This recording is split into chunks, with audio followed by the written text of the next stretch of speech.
Stories by Night warmly greets our dear listeners and viewers. Beneath the gray, oppressive sky of Detroit, where old industrial buildings loomed like ghosts of the past, Jake Miller, a scrawny 25-year-old, wandered the dusty streets like an outcast. He had no family, orphaned from infancy, abandoned at the doorstep of a bleak orphanage on the outskirts of Michigan. Jake's deep blue eyes, once sparkling like a summer lake, were now clouded, harboring a profound loneliness and mental scars that would never heal. He grew up in the moldy rooms of the foster care system, where the screams of children and the sharp stench of disinfectant were his only childhood memories. Jake once had a flicker of light in his life. Sarah Jensen, a 22-year-old with golden hair like sunlight and a warm smile that could chase away the biting Michigan winter. They met at a rundown bar on Woodward Avenue, where Sarah waited tables and Jake was a regular. Their love bloomed quickly, fierce but fragile, like a flame on a matchstick. They moved in together in a tiny apartment in the city's Poor East Side. No wedding, no paperwork, just whispered promises in the dark. But poverty crushed their hopes. Sarah, exhausted from long days of work and short nights with Jake, left one drizzly morning, leaving behind a scribbled note. "I'm sorry, Jake, I can't do this anymore." Since then, Jake was alone, his heart shattered like smashed glass, beyond repair. Now, Jake scraped by as a freelance construction worker, his back hunched under heavy concrete blocks, his calloused hands bleeding from wielding a drill all day beneath Detroit's scorching summer sun. The brutal work paid him a pittance, $15 an hour, not enough for a decent meal, let alone to fuel any dream of escaping the pit of despair. Jake's future was as murky as the thick fog blanketing this industrial city, where the blare of truck horns and the acrid smell of gasoline formed the endless soundtrack of life. One stifling summer evening, the heat felt like it was searing every cell in Jake's body. He sat hunched in his cramped 100-square-foot rented room, wedged into a row of dilapidated houses on Gratiot Avenue. The room was a pitiful mess. A creaky bed patched together from rotted wood he'd scavenged from job sites, a tattered suitcase holding 3 threadbare outfits and a pair of sweat-stained shoes, a small table caked with dried coffee stains and grease from hasty meals. In the corner, a cheap electric fan whirred sluggishly, emitting a shrill whine like a wounded animal, powerless against the sweltering heat rising from the low tin roof. Jake's phone was dead. He plugged it into a singed outlet by the wall, then lazily scrolled through Tinder, his finger swiping the screen mindlessly. His heart was empty, yet a small ember burned in his chest. He yearned for someone, anyone, to pull him from the abyss of loneliness, swallowing him moment by moment. At the construction site, Jake wasn't entirely alone. He worked alongside Tony Russo, a burly 38-year-old Italian with wild black hair and a voice that boomed like thunder. Tony was the crew leader, an unwilling friend to Jake. "Hey, Jake, I can't stand watching you live like some damn drifter," Tony would bellow whenever he caught Jake staring blankly during a break, clutching a lukewarm bottle of water. Tony had a wife and 2 young kids living in a modest house in Dearborn, but he often stayed late at the site to earn extra cash. Rough around the edges, Tony was the only one who cared about Jake, even if it was just by tossing him a leftover sandwich and growling, "Eat, you idiot! Don't make me pick up your corpse." That day, Tony had left the site early, leaving Jake alone in his rented room. He opened Tinder, firing off a string of "Hey, what's up?" messages to strangers' faces, expecting no replies. But deep down, Jake knew he was searching for an escape, a faint glimmer of light in the pitch-black night of his life. The boredom in Jake flared up like a fire doused with gasoline. He swiped through Tinder at a frenzied pace, sending lifeless messages to dozens of girls, beautiful faces, seductive ones, or just blurry figures in the dim glow of his phone screen. "Hey, want to chat?" followed by a goofy grin emoji.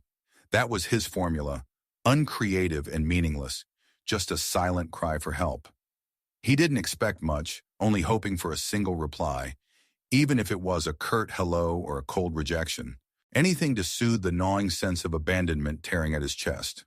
Then a message popped up, short and sharp like a blade. $300 a pop, enthusiastic like a girlfriend. "You in?" Jake smirked, a forced grin spreading across his gaunt face. Curiosity mixed with a mischievous thrill stirred in him. "How much for overnight?" he texted back, fingers tapping quickly as if afraid he'd back out. "No overnights, man. Where we meeting?" The reply came almost instantly, cold but dripping with temptation. Jake didn't overthink it. He hopped on his beat-up Yamaha motorcycle, its paint chipped and peeling, and sped through Detroit's muddy streets toward a cheap motel on 8 Mile, where green and red neon lights flickered like the sleepless eyes of the city. The Paradise Inn Motel was a crumbling 2-story dump, its walls stained with peeling paint and the air thick with the stale stench of old cigarettes. Jake rented a room on the first floor for $50, tossing the cash to the acne-scarred clerk yawning behind the counter. Room 107 was tiny and reeked of damp mold, with a tattered carpet and a sagging double bed that looked ready to collapse. Jake sent the address to the girl named Lily, at least that's what she called herself on Tinder, then sprawled on the bed, hands behind his head, staring at the cobweb-covered ceiling. He waited in a jumble of emotions, anticipation tangled with emptiness, like a gambler stepping into a game with no clue who'd win. A rapid knock jolted Jake from his chaotic thoughts. He stumbled to his feet, hurried to the door, and opened it to a sight that made his heart clench. Lily, or rather a young woman around 23, stepped in, beautiful but weary, with tangled brown hair spilling over her shoulders and eyes as sad and deep as a winter night.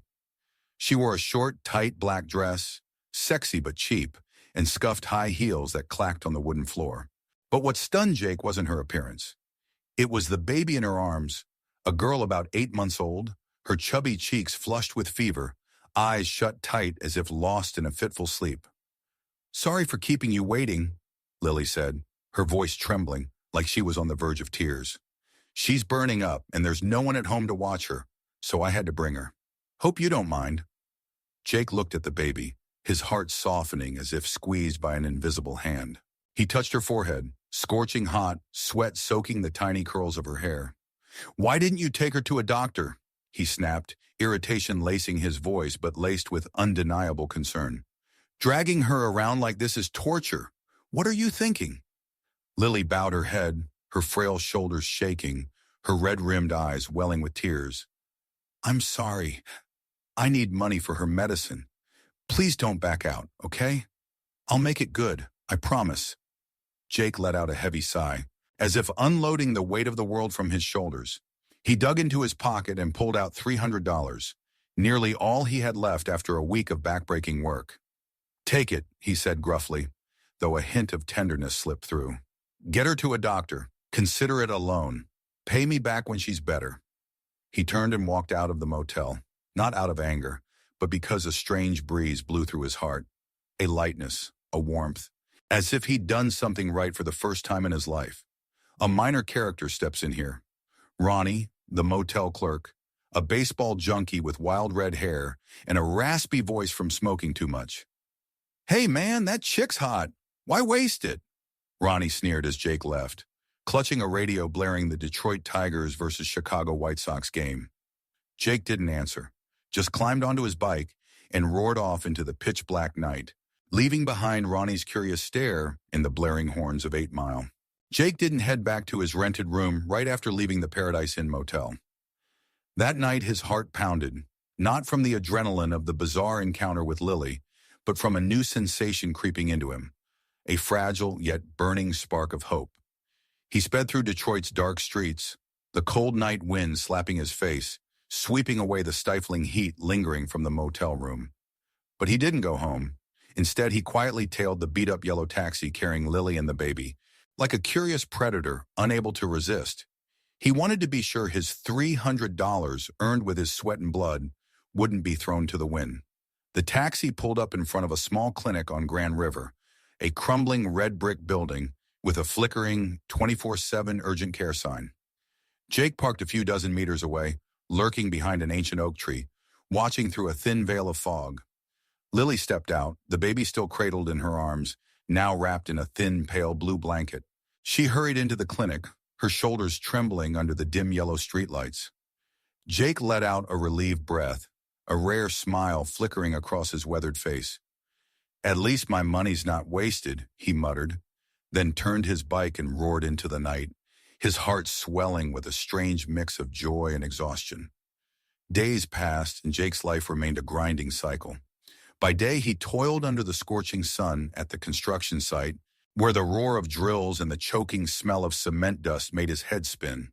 Tony Russo, the burly crew leader, was still the only one who noticed him. "What's wrong with you, Jake? Zoning out like a damn ghost again?" Tony barked one Friday afternoon, tossing Jake a cold water bottle from the cooler. "You need a decent girl, man, or I swear you'll dry up and die in that dump of a room soon."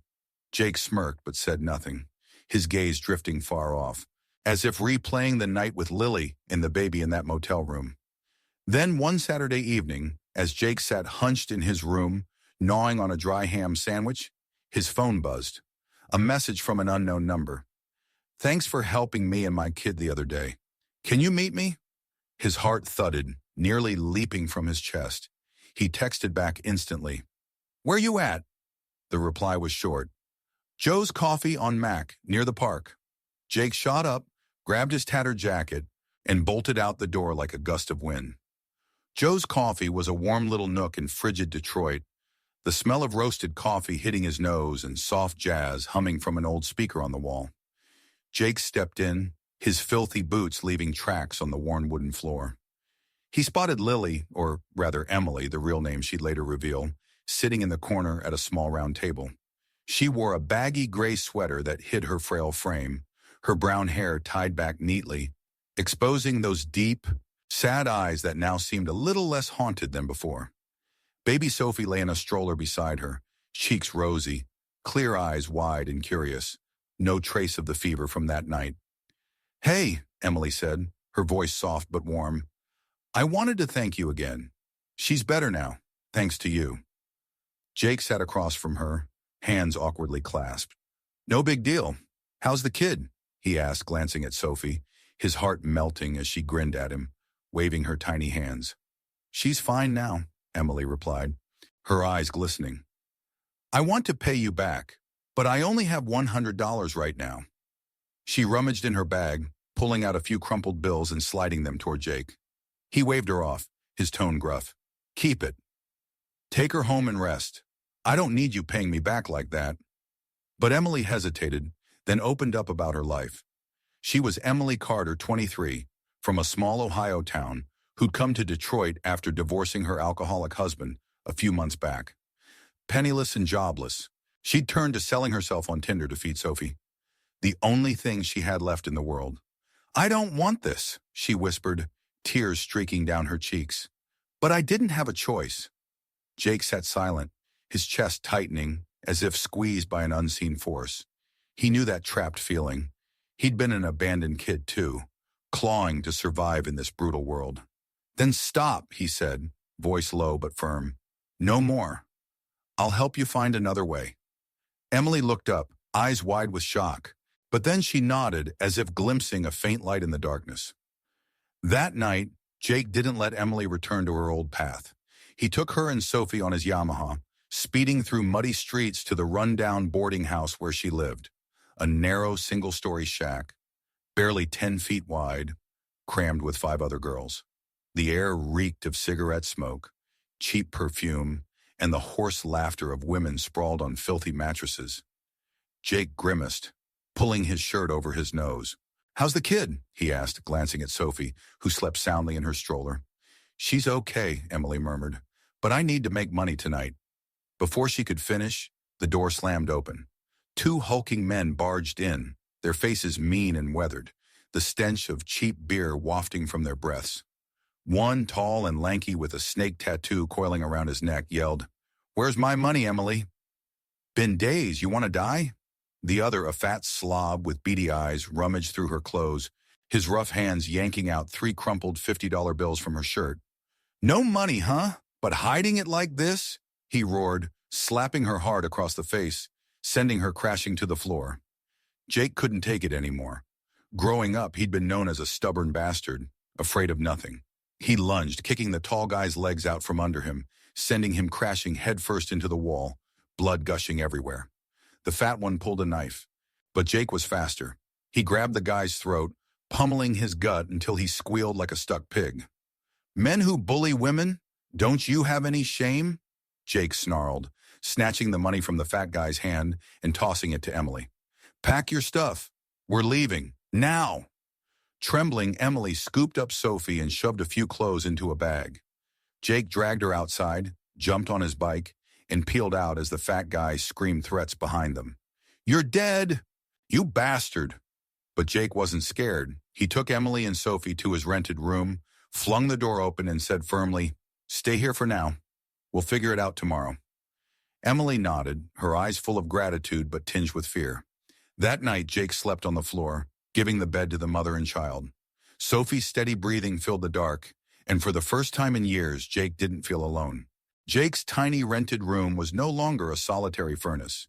It had become an unwilling haven, where Sophie's innocent laughter echoed off the stained walls. Emily settled in quickly, though still a bit shy.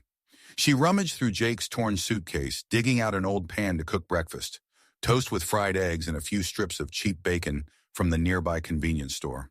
The smell of food wafted through, chasing away the gloom that usually clung to the room.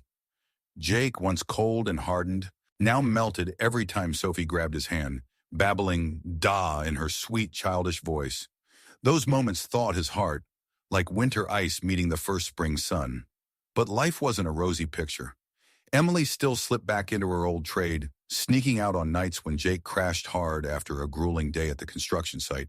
She'd don a short dress, cake on makeup, and slink into the dark alleys of 8 Mile, where flickering streetlights illuminated her weary face. She needed money.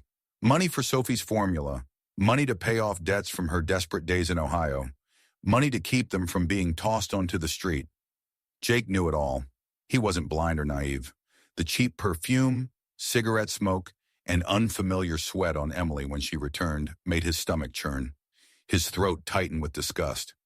Not at her, but at the world that had forced her down that path, and at himself for being powerless to do more than stay silent. One sweltering summer night, Jake lay on the floor, arm over his forehead, trying to sleep through the shrill whine of the fan. Sophie slept soundly in her stroller, her steady breaths a soothing lullaby. The door creaked open, and Emily stepped in, but not as her usual self. Her face was a mess of bruises, blood trickling from the corner of her mouth, her eyes red and brimming with tears. Jake shot up, fury surging through him. What happened? Who did this? He roared, his voice like thunder. Emily crumpled to the floor, sobbing, 2 asshole clients. They beat me, took my money, and kicked me out of their car. Tears streamed down her face, mixing with smeared mascara, streaking black lines across her pale skin. Jake clenched his fists, nails digging into his palms until they bled. He wanted to storm out, find those bastards, and beat them to death. But instead, he knelt beside Emily, pulling her into his arms, letting her cry on his shoulder. His shirt soaked up her tears, and he'd never felt more helpless. Quit it! Find something else to do, he growled, his heart aching like it'd been sliced open. This is too dangerous.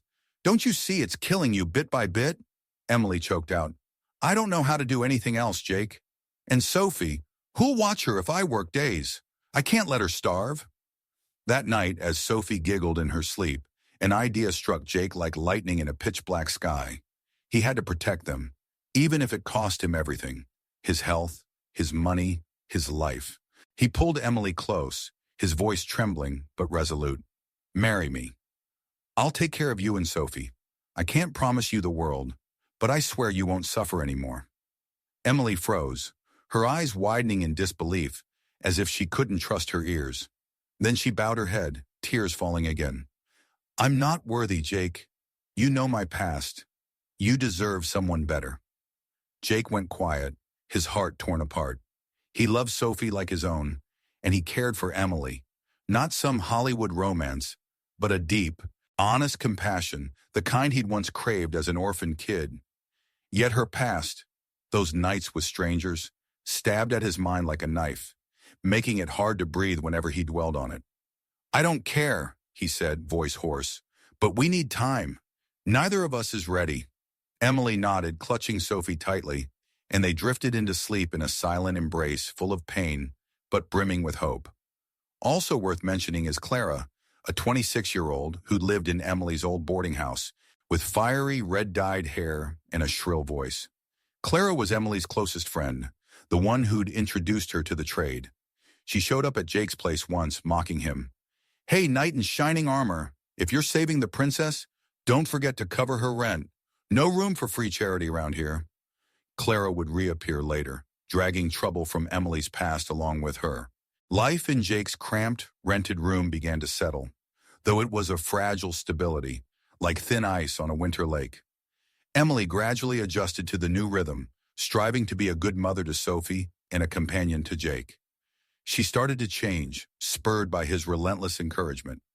One Tuesday morning, under Detroit's gray sky, Jake drove Emily to a newly built apartment complex on the city's outskirts, a gleaming high-rise with glass windows glinting faintly in the weak sunlight. She applied for a janitorial job, a grueling gig paying a meager $12 an hour, but Jake couldn't hide his joy. "Keep it up, Em," he said, clapping her shoulder, a rare smile breaking across his sun-darkened face. "This is a fresh start for you and Sophie." To support Emily, Jake spent his entire savings, $500 scraped together from overtime at the construction site, on a beat-up silver Honda motorcycle, its paint chipped and peeling, from a second-hand shop on Livernois.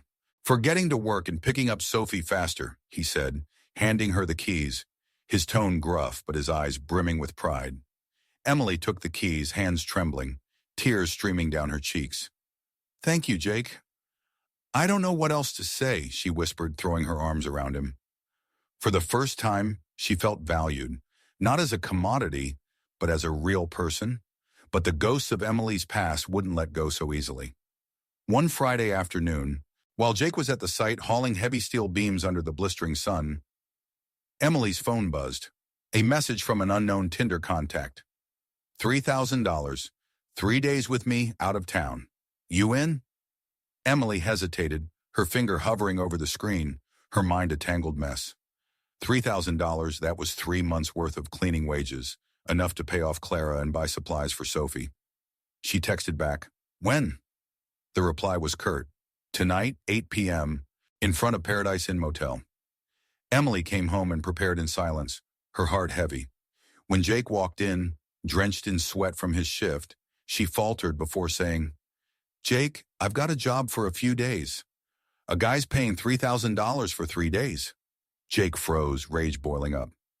"Are you insane?" he roared, slamming his hand on the table, sending a plastic cup clattering to the floor. "I'm not your babysitter, so you can go screw around with some guy," Emily sobbed, collapsing to her knees and clinging to his legs. "Just this once, Jake. I need the money to pay off debts, to give Sophie a better life. I swear it's the last time." Jake looked at Sophie playing with a torn doll in her stroller, his heart softening but still aching like it had been stabbed. Helpless, he nodded, his voice bitter. "Go. But don't expect me to forgive you." That night, Emily slipped into a red dress, heavy makeup masking her face, and left under Jake's icy stare. She climbed into the shiny black pickup of her client, a middle-aged man with graying hair and a cheap suit, calling himself Dave. "You're a pretty one," Dave smirked, patting her thigh as the truck sped out of Detroit toward a desolate Michigan suburb. But when they arrived at an old wooden house in the middle of a sprawling cornfield, isolated from any sign of life, Emily realized she'd walked into a trap. Dave opened the door, and 2 other men emerged. Big Mike, the lanky pimp from her past with a snake tattoo curling around his neck, and Jimmy, a short, scar-faced thug. "The 3 of us are gonna have fun with you for 3 days, Big Mike growled, dragging Emily inside and throwing her onto the rotting wooden floor. She screamed, but the sound was swallowed by the wind howling through the fields. The trio took turns brutalizing her day and night, denying her food or water, turning her into a sick toy for their drug and booze-fueled rampage. Emily's body broke down, covered in whip marks and rope burns that tore her flesh, dried blood crusting over festering wounds. Her eyes blurred with pain and starvation, but she refused to give up. "I can't die here. For Sophie," she told herself, gritting her teeth through the torment. On the 4th day, when the men left the house to go to work, Leaving Emily bound with rope in a corner, she spotted her chance. A tiny fruit knife, its blade dull but usable, lay forgotten on the kitchen table. She dragged herself over, using her chin to knock it to the floor, then sawed at the ropes with her bound hands behind her. It took nearly 2 hours, her hands bleeding from the friction, but she broke free. She bolted from the house, barefoot, sprinting through the cornfield under the scorching sun, sweat mixing with blood as it stung her raw wounds. Half an hour later, she collapsed on a highway, passing out by the roadside. A truck driver, Hank, a 60-year-old with silver hair and a warm, gravelly voice, found her and rushed her to a hospital in Flint. During those 3 days, Jake stayed home with Sophie, his heart burning with dread. He took time off work, caring for her like his own, but every passing minute stabbed at him. Emily's phone was unreachable, and he pictured the worst. Her beaten, killed, or worse. Tony Russo dropped by, bringing a cold pizza. "You're crazy, Jake. Letting her go with a John? I told you, girls like that can't be trusted." Tony barked, then clapped his shoulder. "Go find her. Don't just sit here like an idiot." Jake shook his head, holding Sophie tighter, tears falling silently. On the 5th day, Jake's phone buzzed with an unknown number. "Jake, it's me." Emily's faint voice rasped through. "I got away. I'm at Flint General Hospital." Jake tore out of the house like a whirlwind, leaving Sophie with Clara, Emily's brassy friend, for the time being. He sped to Flint, his heart shattering as he saw Emily on the hospital bed, swathed in bandages, gaunt as a ghost. "No more of this, got it?" he growled, but his eyes brimmed with love as he pulled her into his arms. Emily spent 5 days in Flint General Hospital, her body slowly healing thanks to powerful antibiotics and the nurse's care. But her soul still bled, the mental scars from those 3 horrific days refusing to fade. Jake stayed by her side the whole time, sleeping on a hard plastic chair next to her bed, gripping her hand as if afraid she'd vanish again. He took an extended leave from work, surviving on a small loan from Tony and a few bucks reluctantly handed over by Clara, who sneered, "Consider it charity, Jake. Don't let the kids starve." When Emily was discharged, she resolved to leave her past behind. With Jake's support, she returned to her cleaning job, though every day pushing the mop cart made her body scream in pain. Sophie was enrolled in a cheap daycare on Warren Avenue, a little house with a sandy playground and the sound of children's laughter. Jake drove them each morning on his old Yamaha, the cool breeze making Sophie giggle, and for the first time, he felt like he had a real family. But one drizzly afternoon, while Jake was fixing his bike under the construction site's awning, Emily came home pale as a ghost. "Jake, I'm pregnant," she whispered, her trembling hands holding a pregnancy test. "Over 2 months." Jake froze, the wrench clattering to the floor. "Whose is it?" he asked, voice choked with bitterness, his deep blue eyes darkening with doubt. Emily bowed her head. "I'm not sure. Only with you did I not use protection. The others did." Jake stood silent, his mind spinning like a tornado. If it was his, he couldn't let her abort.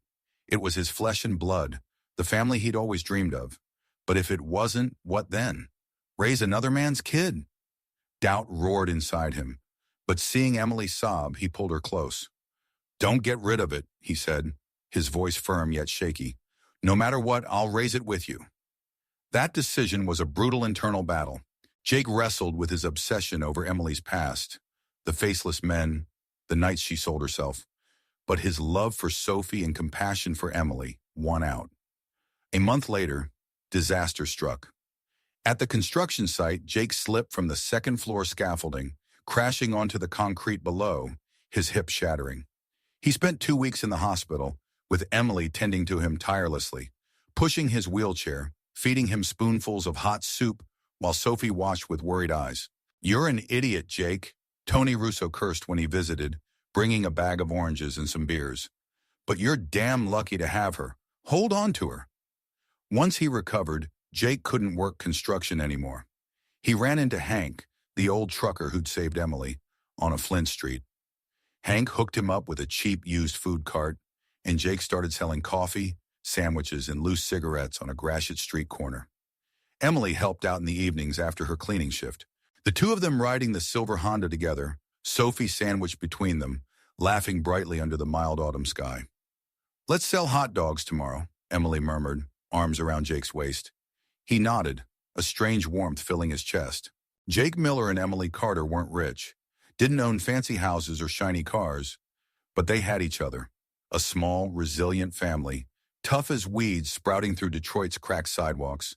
The cramped, rented room on Gratiot was no longer Jake's solitary furnace or Emily's temporary hideout. It had become a true home, where Sophie's clear laughter rang out daily, piercing the stained walls and banishing the gloom that once reigned. Cheap fabric curtains Emily sewed from old clothes hung loosely by the window, swaying in the autumn breeze, carrying faint wildflower scents from a nearby park. On the table, an old radio, a surprise gift from Tony Russo, played gentle country tunes, blending with the crackle of the gas stove as Emily cooked dinner, potato soup and toast, simple but warm. The baby in Emily's belly grew, and one afternoon at a free clinic on Mack Avenue, an ultrasound revealed a healthy boy. "Look, Jake, he's got your nose," Emily laughed, pointing at the blurry black and white screen, her voice brimming with hope. Jake stared at the image, his heart a mix of joy and lingering doubt that never fully faded. He wasn't sure whose child it was, his or some stranger from Emily's dark past. But when Sophie, now nearly 2, tugged his hand and called Daddy Jake, with sparkling eyes, he chose to let go of the uncertainty. "No matter what, he'll be mine," he whispered to himself, squeezing Emily's hand, a silent vow. One cool autumn evening, as the sunset bathed Gratiot in gold, Jake stood by his food cart, deftly grilling fragrant sandwiches. Emily, fresh off her cleaning shift, approached with a tired but radiant smile. Sophie perched on her shoulder. "Tomorrow we'll sell together, huh?" Jake murmured in her ear, his warm breath brushing her cheek. "Add that cheesy sandwich you like, plus some hot coffee for the customers." Emily nodded, tears rolling down her gaunt but now rosier face. "Thank you, Jake, for not giving up on me," she choked out, hugging him tight, Sophie giggling as she squirmed between them. But the past never fully let them go. On a frigid Friday night, as Jake brewed coffee at his cart on Gratiot and Russell, the shadows came alive. Jimmy Scar, the scarred thug from Emily's torment, emerged from a dark alley, his beady eyes blazing with hate. Dressed in a tattered leather jacket, he gripped a gleaming switchblade, its edge catching the dim streetlight. "Thought you could save her from me, you bastard!" he snarled, lunging at Jake with feral speed. Jake reacted in a flash, raising a metal sandwich tray to block the strike, the clash ringing out in the stillness. The blade glanced off the tray, slicing a red gash across Jake's shoulder through his jacket. Blood seeped out, but he didn't flinch. Roaring, he slammed a fist into Jimmy's face, hitting an old scar and sending him sprawling onto the sidewalk, the knife skittering away. "Touch my family again, and I swear I'll kill you," Jake shouted, eyes blazing with fury. But Jimmy wasn't done. He scrambled up, grabbed the knife, and charged again, until a massive figure loomed behind him. Tony Russo, wielding a wrench from the site, tackled Jimmy, pinning his arms like a trapped animal. "Call the cops, Jake! I've got this punk!" Tony bellowed, tightening his grip as Jimmy howled in pain. Breathing hard, Jake dialed 911, his voice shaky but firm.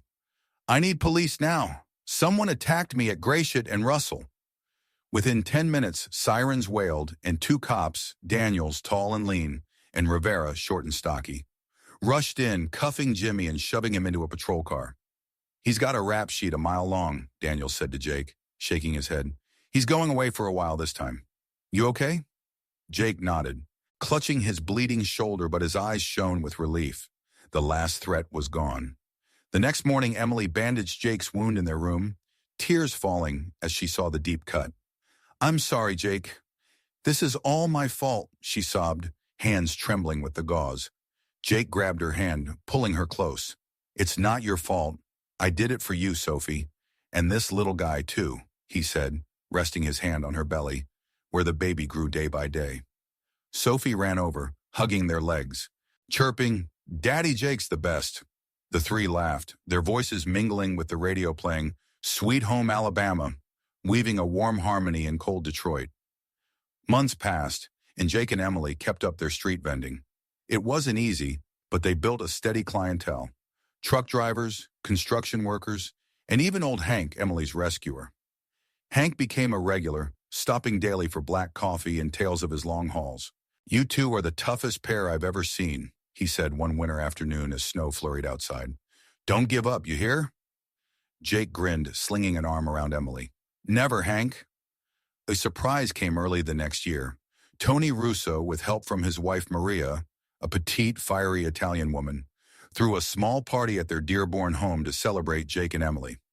"You need a fresh start, you bastard," Tony laughed, handing Jake a thick envelope, $2,000 from his savings and donations from the crew. "Get a new cart, that old one's falling apart," Maria chimed in, hugging Emily and Sophie. "And this is for you two, warm clothes for winter and some toys for Sophie." Emily broke down, clinging to Maria. "Thank you. I don't know what to say." With the money, Jake bought a shiny new cart, painted Sophie's favorite blue, roomier than the last. He and Emily expanded their menu, cheesy sandwiches, hot dogs, and little pastries Emily learned from her mom's old recipe. Business picked up, customers grew, and they saved enough to move to a bigger place on Cass Avenue, still humble, but with 2 bedrooms and a cozy kitchen nook. Their son Ethan was born on a bright spring day, his deep blue eyes mirroring Jake's. No DNA test was done, but Jake didn't care. He loved Ethan as he loved Sophie, as he loved Emily, and that was all that mattered. They were 2 broken souls, once crushed by life without mercy, but in their poverty, they found love. Not the glitzy Hollywood kind, but a raw, profound sharing that transcended judgment and darkness. One spring afternoon, as sunlight filtered through bare trees on Cass, Jake rode the old Honda with Emily, Sophie, and Ethan, the cart trundling behind.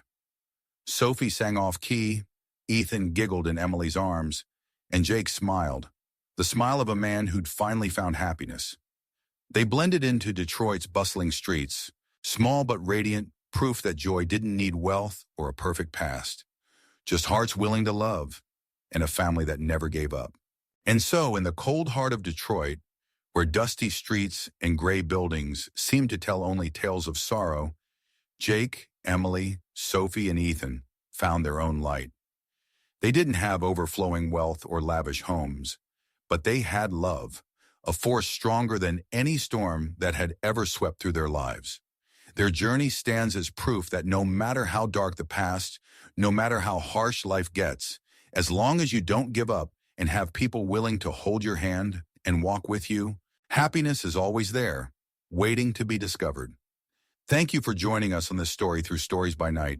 If you enjoyed Jake and Emily's emotional journey, don't forget to hit the like button to support us. Drop a comment below. What do you think helped them overcome everything? Or simply share how this story made you feel. Be sure to subscribe and turn on notifications so you don't miss our upcoming tales. Every week, we'll bring you a new story, full of inspiration and warmth, to light up your nights. If you'd like to support the channel so we can keep sharing stories like this, consider joining our Patreon at Stories by Night. Every bit of support means the world to us. See you in the next video, and remember, no matter how long the night, there's always a beautiful story waiting for you to uncover. Wishing you a peaceful night.